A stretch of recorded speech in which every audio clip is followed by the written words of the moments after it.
Okay, today we are going to be doing a brake flush on a motorcycle. We should talk about terms in that a brake flush is different from brake bleeding. A brake flush is essentially replacing used or old brake fluid with new fluid, and a bleed is basically replacing the fluid as well as purging out any air in the system which may have been introduced during a major service of some kind.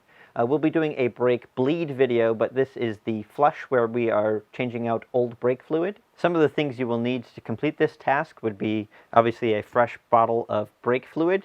It needs to be freshly opened or nearly fresh. You don't want an old bottle of brake fluid that's been sitting on the shelf for any amount of time to allow water into the fluid. You'll need the proper size wrench in order to open the caliper bleed screw. In this case, it's an 8mm, sometimes they're 9 or even 10mm. And then we also have a piece of clear tubing and a catch container. You'll also want some paper towel and safety gear. So when you're doing a brake flush, you're essentially using a mechanical pumping action of the master cylinder in order to force all of the fluid out of the bleed screw on the caliper. We'll just open up the master cylinder here, and we can see that the old brake fluid resembles Coca-Cola or coffee, something like that. It gets very dark over time. Normally, brake fluid should resemble corn syrup.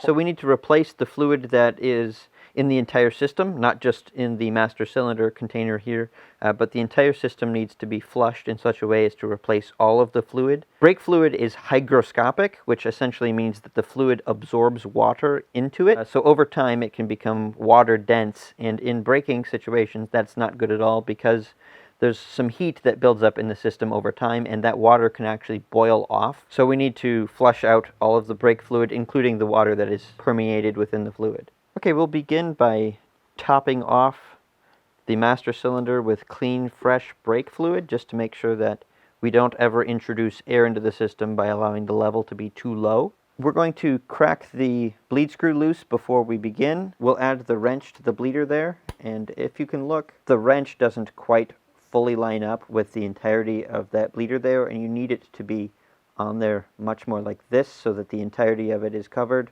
You don't want to strip out the threads on this bleeder, so we can actually introduce a small washer over the top, and then pressing all the way down gets it nice and lined up easily. Typically you can find a size of this clear plastic tubing which will snugly fit over the bleed screw. This is a little bit loose, so I'm actually going to add a screw clamp to the outside and then put that on the bleeder like so. And you want it snug enough that it's not going to come off, and it will provide a seal. Now we'll break the screw loose on the bleeder. We'll slowly pump a few times to get some of that fluid out.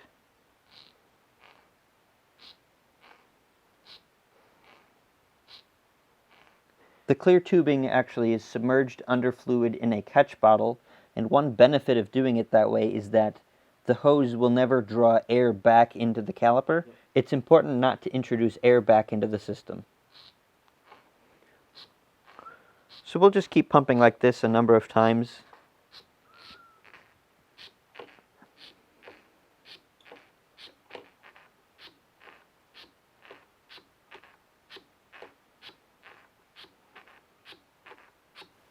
And we'll pump a ways down of the fluid level. You want to keep a little bit of fluid left at the bottom there, just so that it doesn't draw air into the system from the top. And then we can top off with fresh fluid.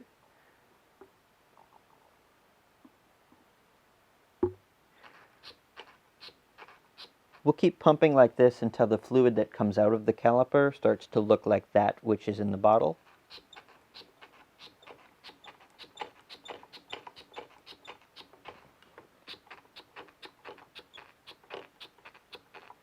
Once you have everything put back together, you can top off the master cylinder with fresh fluid one more time, and you've completed your brake flush. Should you introduce air at any time into the system, either from the master cylinder or at the caliper bleed screw, you need to do a brake bleed. We'll do a follow-up to this video with a full brake bleed procedure. In any case, I'm Miles. You're extraordinary. We'll see you next time.